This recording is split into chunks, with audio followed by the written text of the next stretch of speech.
Mathieu, bien avant le pétrole, la banane a été au cœur des intérêts américains en Amérique latine à travers une entreprise, la United Fruit Company. Oui, aujourd'hui, vous connaissez peut-être cette multinationale, ce sont les bananes Chiquita. United Fruit a été en fait la première entreprise américaine à contrôler des terres, à façonner des routes maritimes et s'est retrouvée à de nombreuses reprises en toile de fond de coups d'État menés avec l'appui direct ou indirect de Washington en Amérique latine. Les Américains découvrent la banane quand un jeune entrepreneur de 23 ans, Miner Cooper Keith, né à Brooklyn, commence à en exporter depuis le Costa Rica en 1890. Il va épouser la fille du du premier président du Costa Rica et tisser un puissant réseau politique local qui lui permet d'obtenir une concession ferroviaire de 99 ans. Il va alors planter des bananiers le long de ses voies ferrées et très vite, il va contrôler près de 10% du Costa Rica et se fait surnommer le roi sans couronne d'Amérique centrale. Il va fonder en 1899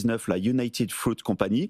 En plus des trains du Costa Rica et des bananes, il va aussi se diversifier dans les tramways, l'électricité, l'eau. Il va même bâtir un empire naval surnommé la Grande Flotte Blanche, en référence à ses coques peintes en blanc pour limiter la chaleur, pour acheminer ces millions de bananes vers les États-Unis et l'Europe. United Fruit tisse et entretient des liens très étroit avec la Maison Blanche. C'est de là d'ailleurs que va naître l'expression de République bananière. Et très implantée au Guatemala, la United Fruit voit d'un très mauvais œil la réforme agraire lancée, c'était au début des années 50. Oui, en pleine guerre froide, United Fruit présente cette réforme à Washington comme une menace communiste.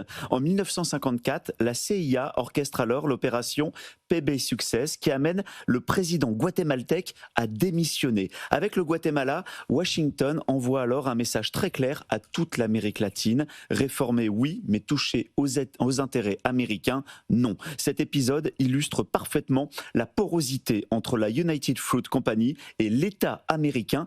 À l'époque, le secrétaire d'État John Dulles a été l'avocat de United Fruit et son frère Allen Dulles dirigeait la CIA.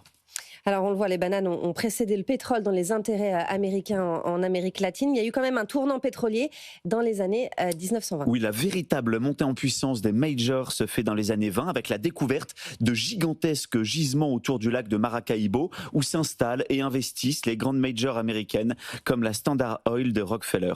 Des exploitations qui feront du Venezuela l'un des premiers exportateurs mondiaux de pétrole. Les intérêts économiques, qu'ils soient agricoles, miniers ou pétroliers des États-Unis, ont ainsi souvent constitué la toile de fond des renversements de gouvernements en Amérique latine.